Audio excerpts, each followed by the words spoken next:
ಯಾವತ್ತಾದರೂ ಒಂದು ಸಲ ಇಡ್ಲಿ ಕುಕ್ಕರಲ್ಲಿ ಈ ಅಕ್ಕಿ ಶಾವಿಗೆಯನ್ನು ಹಾಕಿ ನೋಡಿ, ನೀವು ಶಾಕ್ ಆಗುವಂತಹ ರೆಸಿಪಿನ ಸವಿಬೋದು ಅಂದರೆ ನೀವು ನಂಬ್ತೀರಾ? ಹಾಗಿದ್ರೆ ಇವತ್ತಿನ ವಿಡಿಯೋ ನೋಡ್ಕೊಂಬನ್ನಿ. ಈ ಒಂದು ಅದ್ಭುತವಾದ ರುಚಿ ಸವಿಲಿಕ್ಕೆ ಸಬ್ಬಕ್ಕಿ ಸೊಪ್ಪು ಬೇಕಾಗುತ್ತೆ. ಸಬ್ಬಕ್ಕಿ ಸೊಪ್ಪಂತೂ ಎಲ್ಲರಿಗೂ ಇಷ್ಟ ಆಗುತ್ತೆ. ನಾನಿಲ್ಲಿ ಒಂದು ಕಟ್ ಸಬ್ಬಕ್ಕಿ ಸೊಪ್ಪನ್ನು ಈ ರೀತಿ ಎಳೆ ಸೊಪ್ಪನ್ನು ದಂಟು ಗಟ್ಟಿ ಇರಬಾರ್ದು, ದಂಟನ್ನು ಇದ್ದರೆ ಕಟ್ ಮಾಡಿ ಬಿಸಾಕ್ಬಿಟ್ಟು ಬರೀ ಎಳೆದು ಮಾತ್ರ ತೊಗೋಬೇಕು. ಬರೀ ಸೊಪ್ಪನ್ನು ಈ ರೀತಿ ಸಣ್ಣದಾಗಿ ಕಟ್ ಮಾಡಿ ಒಂದು ಅಗಲವಾದ ಬೇಷನ್ಗೆ ಹಾಕ್ಕೊಂಡಿದ್ದೀನಿ. ಎಷ್ಟು ಮಾಡ್ತೀರಾ ನೋಡಿಕೊಂಡು ಅಷ್ಟು ಸೊಪ್ಪನ್ನು ತೊಗೊಳ್ಬೋದು. ಖಾರಕ್ಕೆ ತಕ್ಕ ಹಾಗೆ 3 ಹಸಿಮೆಣಸಿನ್ಕಾಯಿನ ಸಣ್ಣದಾಗಿ ಕಟ್ ಮಾಡಿ ಹಾಕಿದ್ದೀನಿ. ಇದ್ರ ಜೊತೆಗೆ ತೆಂಗಿನಕಾಯಿ ತುರಿಯನ್ನು 1 ಬೌಲ್ ಹಾಕಿದ್ದೀನಿ. ಹಾಗೆ ಕೊತ್ತಂಬರಿ ಸೊಪ್ಪನ್ನ ಅರ್ಧ ಬೌಲ್ ಕಟ್ ಮಾಡಿ ಹಾಕಿದ್ದೀನಿ. ಇದ್ರ ಜೊತೆಗೆ ಅಕ್ಕಿ ಶಾವಿಗೆ ಬೇಕಾಗುತ್ತೆ. ಇದನ್ನು ಮಾಡಲಿಕ್ಕೆ ಅಕ್ಕಿ ಶಾವಿಗೆನೇ ಚೆನ್ನಾಗಿರೋದು. ಅನಿಲ್ ಬ್ರ್ಯಾಂಡ್ ಅವರ ಅಕ್ಕಿ ಶಾವಿಗೆನ 1 ಬೌಲ್ ತೊಗೊಂಡಿದ್ದೀನಿ. 1 ಬೌಲ್ ಆಗುವಷ್ಟು ಗಟ್ಟಿ ಮೊಸರು ಬೇಕಾಗುತ್ತೆ. ಮೊಸರು ಹುಳಿಯಾಗಿದ್ದರೆ ತುಂಬ ಒಳ್ಳೆಯದಿದಕ್ಕೆ. ಇದನ್ನು ಈಗ ಚೆನ್ನಾಗಿ ಕೈಯಿಂದನೇ ಕಲಿಸ್ತಾ ಹೋಗಬೇಕು. ಮೊಸರು, ಸೊಪ್ಪು ಹಾಗೆ ಶಾವಿಗೆ ಗಟ್ಟಿಯಾಗಿರುತ್ತೆ.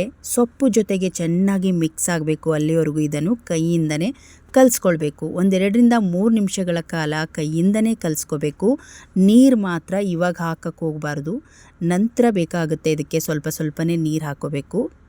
ಮೊಸರಲ್ಲಿ ಚೆನ್ನಾಗಿ ಕಲಿಸ್ಬಿಟ್ಟು ಈಗ ಒಂದು ಅರ್ಧ ಬೌಲ್ ಆಗುವಷ್ಟು ನೀರನ್ನು ಹಾಕ್ತಾಯಿದ್ದೀನಿ. ನೀರನ್ನು ಹಾಕಿ ಮತ್ತೆ 1 ನಿಮಿಷ ಇದನ್ನು ಚೆನ್ನಾಗಿ ಕಲಸಿ ಇದನ್ನು ಪ್ಲೇಟನ್ನು ಮುಚ್ಚಿ 1-2 ನಿಮಿಷ ಬಿಟ್ಟುಬಿಡೋಣ. ಇವಾಗ ಮತ್ತೊಂದು ಕಡಾಯಿ ತೊಗೊಂಡಿದ್ದೀನಿ. ಇದಕ್ಕೆ 2 ಚಮಚ ಎಣ್ಣೆ ಬೇಕಾಗುತ್ತೆ. ಅರ್ಧ ಚಮಚ ಜೀರಿಗೆ ಮತ್ತು ಸಾಸಿವೆಯನ್ನು ಹಾಕಿ, 1 ಚಮಚ ಉದ್ದಿನಬೇಳೆ, 1.5 ಚಮಚ ಆಗುವಷ್ಟು ಕಡಲೆಬೇಳೆ ಹಾಕಿ ಇದನ್ನು ಒಗ್ಗರಣೆ ಮಾಡಿಕೊಳ್ಳೋಣ. ಕಡಲೆಬೇಳೆ ಎಲ್ಲ ಕೆಂಪು ಕಲರ್ ಬರಬೇಕು, ಅಲ್ಲಿವರೆಗೂ ಇದನ್ನು ಚೆನ್ನಾಗಿ ಒಗ್ಗರಣೆ ಫ್ರೈ ಮಾಡಿಕೊಂಡು ನಂತರ 1 ಬೌಲ್ ಆಗುವಷ್ಟು ಮೀಡಿಯಮ್ ರವೆನ ಹಾಕ್ಕೊಳ್ಳಿ. ಮೀಡಿಯಮ್ ರವೆನೇ ತೊಗೋಬೇಕು, ಚೆನ್ನಾಗಿರುತ್ತೆ. ಇದನ್ನು ಕೂಡ ಮೀಡಿಯಮ್ ಫ್ಲೇಮಲ್ಲೇ ಇಟ್ಟು ರವೆ ಕೆಂಪು ಕಲರ್ ಆಗಬೇಕು, ಅಲ್ಲಿವರೆಗೂ ಇದನ್ನು ಚೆನ್ನಾಗಿ ಹುರ್ಕೋಬೇಕು. ನೋಡಿ, ಈ ರೀತಿ 1-2 ನಿಮಿಷಗಳ ಕಾಲ ಇದನ್ನು ಚೆನ್ನಾಗಿ ರವೆನ ಹುರಿದು ಈಗ ಇದು ರೆಡಿ ಇದೆ ನೋಡಿ. ಈಗ ಸ್ಟೌರಿಯನ್ನು ಆಫ್ ಮಾಡಿಕೊಂಡು ಸ್ವಲ್ಪ ತಣ್ಣಗಾಗಲಿ. ನಂತರ ಇವಾಗ ಕಲಸಿಟ್ಟಿರುವ ಶಾವಿಗೆಗೆ ಈ ರವೆನ ಮಿಕ್ಸ್ ಮಾಡ್ಕೊಂಡ್ಬಿಡಿ. ಮಾಡುವ ವಿಧಾನವನ್ನು ನೀವು ರಾತ್ರಿನೇ ರೆಡಿ ಮಾಡಿಕೊಂಡ್ರೆ ಬೆಳಗ್ಗೆ ಆರಾಮಾಗಿ ಇದನ್ನು ತಿಂಡಿನ ರೆಡಿ ಮಾಡ್ಕೋಬೋದು. ಈಗ ಮತ್ತೆ ಕೈಯಿಂದನೇ ಕಲಿಸ್ಕೋಬೇಕು. ಶಾವಿಗೆ ಚೆನ್ನಾಗಿ 1-2 ನಿಮಿಷ 3 ನಿಮಿಷ ಚೆನ್ನಾಗಿ ನೆಂದಿದೆ ಇವಾಗ ಮೊಸರಲ್ಲಿ. ಹಾಗಾಗಿ ಈಗ ರವೆನ ಹಾಕಿ ಮತ್ತೆ ಮಿಕ್ಸ್ ಮಾಡಿಕೊಂಡ್ರೆ ಆಯಿತು. ನೋಡಿ, ಇದನ್ನು ನೀವು ಒಂದು ಸಲ ಮಾಡಿಕೊಂಡ್ರೆ ನೀವು ವಾರದಲ್ಲಿ 2 ಸಲ ಮಾಡೋಕ್ಕೆ ಸ್ಟಾರ್ಟ್ ಮಾಡ್ಕೊಳ್ತೀರಾ, ಅಷ್ಟು ರುಚಿಯಾಗಿರುತ್ತೆ. ರುಚಿಗೆ ತಕ್ಕಷ್ಟು ಉಪ್ಪನ್ನು ಹಾಕಿ, ಇನ್ನೊಂದು ಸ್ವಲ್ಪ ಈ ರವೆ ಹಾಕಿರೋದ್ರಿಂದ ನೀರು ಬೇಕಾಗುತ್ತೆ, ಇನ್ನೊಂದು ಸ್ವಲ್ಪ ನೀರನ್ನು ಹಾಕಿ ಮತ್ತೆ ಕೈಯಿಂದ ಕಲಿಸ್ಕೊಂಬಿಡೋಣ. ಈ ರೀತಿ ಚೆನ್ನಾಗಿ ಕಲಸಿ ಒಂದು ಪ್ಲೇಟನ್ನು ಮುಚ್ಚಿ ಎತ್ತಿಟ್ಬಿಡೋಣ. ಇದಕ್ಕೆ ಒಂದು ಚಟ್ನಿ ಬೇಕಾಗುತ್ತಲ್ವ, ತಕ್ಷಣದಲ್ಲಿ ದಿಢೀರಾಗುವಂಥ ಚಟ್ನಿ. ಮೆಣಸಿನ್ಕಾಯಿನ ಹುರಿದಿದ್ದೀನಿ. ಮೆಣಸಿನ್ಕಾಯಿ ಮತ್ತು ಬೆಳ್ಳುಳ್ಳಿನ ಚೆನ್ನಾಗಿ ಹುರಿದು ಹಾಕಿದ್ದೀನಿ, ರುಚಿಯಾಗುತ್ತೆ ಚಟ್ನಿ.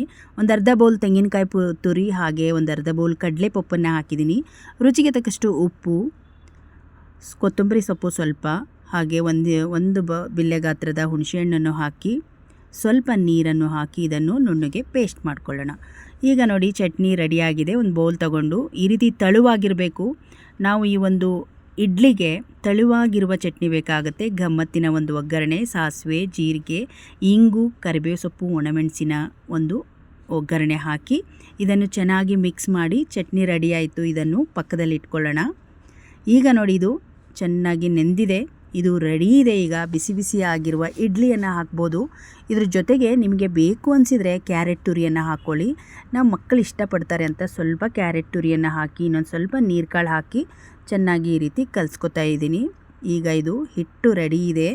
ಇದು ಜಾಸ್ತಿ ತಳುವೂ ಆಗಬಾರ್ದು, ಗಟ್ಟಿನೂ ಆಗಬಾರ್ದು, ಹದವಾಗಿ ಇರಬೇಕು. ಕೈಯಲ್ಲಿ ಹಿಡಿದಾಗ ಉಂಡೆ ಕಟ್ಟಕ್ಕೆ ಬರೋ ಹದದಲ್ಲಿ ಇದು ಹದವಾಗಿ ಬರಬೇಕು. ಈಗ ನೋಡಿ, ಇಡ್ಲಿ ತಟ್ಟೆಯನ್ನು ರೆಡಿ ಮಾಡ್ಕೊಳ್ಳೋಣ. ಇದಕ್ಕೆ ಸ್ವಲ್ಪ ತುಪ್ಪ ಹಚ್ಚಿ ಹಾಕಿದರೆ ಚೆನ್ನಾಗಿರುತ್ತೆ. ಸ್ವಲ್ಪ ತುಪ್ಪನ ತಗೊಂಡು ಎಲ್ಲ ಒಂದು ತಟ್ಟೆಗೆ ಸವರ್ಕೋತಾ ಇದ್ದೀನಿ. ನಿಮಗಿನ್ನೂ ಮಕ್ಕಳಿಗೆ ಇನ್ನೂ ಟೇಸ್ಟ್ ಕೊಡಬೇಕಂದ್ರೆ ಸ್ವಲ್ಪ ಡ್ರೈ ಫ್ರೂಟ್ಸ್ ಇದ್ದರೆ ಮಿಕ್ಸ್ ಮಾಡ್ಬೋದು. ಈಗ ಒಂದೊಂದೇ ಉಂಡೆಯನ್ನು ಈ ರೀತಿ ಕಟ್ಟಿ ಈ ರೀತಿ ತಟ್ಟೆಯಲ್ಲಿ ಹಾಕ್ಕೊಳ್ತಾ ಇದ್ದೀನಿ. ನೋಡಿ ಎಷ್ಟು ಚೆನ್ನಾಗಿ ಬರ್ತಾ ಇದೆ ಅಂದರೆ ಇದು ತುಂಬ ಚೆನ್ನಾಗಿ ನೆಂದಿದೆ ಇದು. ಯಾಕಂದರೆ ನಾನು ನೈಟೆಲ್ಲ ಬಿಟ್ಟು ನಂತರ ಬೆಳಗ್ಗೆ ತಿಂಡಿಗೆ ರೆಡಿ ಮಾಡ್ಕೊಂಡಿದ್ದೆ. ನೀವು ಬೇಕಿದ್ರೆ ಒಂದು 3 ಅವರ್ ಬಿಟ್ಟು ರೆಡಿ ಮಾಡ್ಕೊಳ್ಬೋದು ಇದನ್ನು. ತುಂಬ ಚೆನ್ನಾಗಿ ಈ ಶಾವಿಗೆ ಎಲ್ಲ ನೆಂದಿದೆ, ರವೆ ಜೊತೆಗೆ ಮಿಕ್ಸ್ ಆಗಿದೆ. ಈಗ ನೋಡಿ ಎಲ್ಲ ಒಂದು ತಟ್ಟೆನ ರೆಡಿ ಮಾಡ್ಕೊಂಡಿದ್ದೀನಿ, 2 ತಟ್ಟೆನ ಹಾಕ್ಕೊಂಡಿದ್ದೀನಿ. ಈಗ ಇದನ್ನು ಒಂದು 10 ರಿಂದ 15 ನಿಮಿಷದವರೆಗೂ ಇದನ್ನು ಹಬೆ ಮಾಡಿಕೊಂಡ್ರೆ ಸಾಕಾಗುತ್ತೆ. ಬೇಗ ಬೆಂದುಬಿಡುತ್ತೆ ಈ ಒಂದು ಶಾವಿಗೆ ರವೆ. ನೀರು ಇಡ್ಲಿ ಪಾತ್ರೆಯಲ್ಲಿ ಹಾಕಿಟ್ಟಿದ್ದೀನಿ, ಚೆನ್ನಾಗಿ ಕುದೀತಾ ಇದೆ. ಈಗ ಇದನ್ನು ಸ್ಟೀಮ್ ಮಾಡ್ಕೊಳ್ಳೋಣ. ಈಗ ನೋಡಿ ತಟ್ಟೆನ ಮುಚ್ಚಿ ಇಡ್ತಾ ಇದ್ದೀನಿ. ಒಂದು 10 ರಿಂದ 15 ನಿಮಿಷ ಆದರೆ ಸಾಕಾಗುತ್ತೆ. ಇವಾಗ ಚೆನ್ನಾಗಿ ಬೆಂದಿದೆ ನೋಡಿ. ಈಗ ನೋಡಿ ಬಿಸಿ ಬಿಸಿಯಾಗಿರುವ ಶಾವಿಗೆ ಹಬೆ ಇಡ್ಲಿ ರೆಡಿಯಾಗಿದೆ. ಅದರಲ್ಲೂ ಸಬ್ಬಕ್ಕಿ ಸೊಪ್ಪು ಹಾಕಿರೋದ್ರಿಂದ ಅದರ ಆರೋಮ ತುಂಬ ಚೆನ್ನಾಗಿ ಬರ್ತಾ ಇರುತ್ತೆ. ಅದರಲ್ಲೂ ಈ ಬಾಳೆ ಎಲೆಯಲ್ಲಿ ಹಾಕಿ ಮಕ್ಕಳಿಗೆ ಬೆಳಗ್ಗೆ ಚಟ್ನಿ ಜೊತೆಗೆ ಸರ್ವ್ ಮಾಡಿಕೊಟ್ರೆ ಮಕ್ಕಳು ಇಷ್ಟಪಟ್ಟು ತಿಂತಾರೆ. ನೀವು ಈ ರೆಸಿಪಿನ ವಾರದಲ್ಲಿ 2 ಸಲ 3 ಸಲ ಮಾಡಿ ತಿಂತೀರಾ, ಅಷ್ಟು ರುಚಿಯಾಗಿರುತ್ತೆ ಕಣ್ರಿ. ನೀವು ಇದನ್ನು ಮಿಸ್ ಮಾಡದೆ ಮಾಡಿ. ಶಾವಿಗೆ ಅಂತೂ ಸಾಮಾನ್ಯವಾಗಿ ಎಲ್ಲರೂ ತರಿಸಿರ್ತೀರ ಬೆಳಗ್ಗೆ ತಿಂಡಿ ಮಾಡಲಿಕ್ಕೆ. ಈ ರೀತಿ ಡಿಫ್ರೆಂಟಾಗಿ ಮಾಡಿಕೊಡಿ, ಮಕ್ಕಳು ಮನೆಯಲ್ಲಿ ಎಲ್ಲರಿಗೂ ಇಷ್ಟ ಆಗುತ್ತೆ. ಇಲ್ಲಿ ನೋಡಿ ಲಂಚ್ ಬಾಕ್ಸು ಕೂಡ ಖಾಲಿಯೇ ಆಗುತ್ತೆ. ಮಕ್ಕಳು ಯಾರು ತಿಂಡಿ ತಿನ್ನಲ್ಲ ಅಂತಾರೆ, ಅವರು ಕೂಡ ಇಷ್ಟಪಟ್ಟು ತಿಂತಾರೆ. ಸ್ವಲ್ಪ ಈ ರೀತಿ ಡಿಫ್ರೆಂಟ್ ಟಚ್ ಕೊಟ್ಟು ಈ ಒಂದು ಶಾವಿಗೆಗೆ ನೀವು ಮಾಡಿಕೊಡಿ, ಮಕ್ಕಳಿಗೆ ಎಲ್ಲರಿಗೂ ಇಷ್ಟ ಆಗುತ್ತೆ. ಇವತ್ತಿನ ರೆಸಿಪಿ ನಿಮ್ಗೆ ಇಷ್ಟ ಆಯಿತು ಅಂದ್ಕೊಂಡಿದ್ದೀನಿ.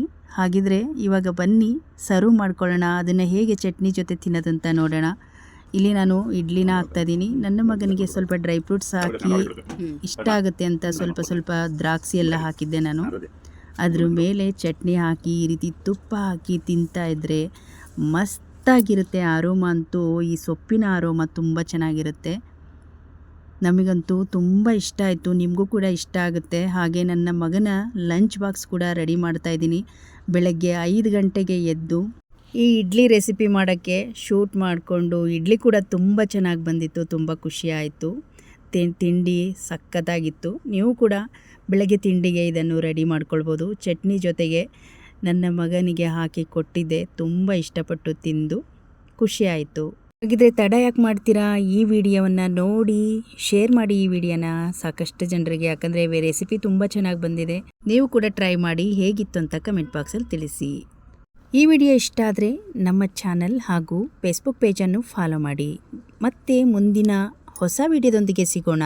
ಅಲ್ಲಿವರೆಗೂ ಧನ್ಯವಾದಗಳು.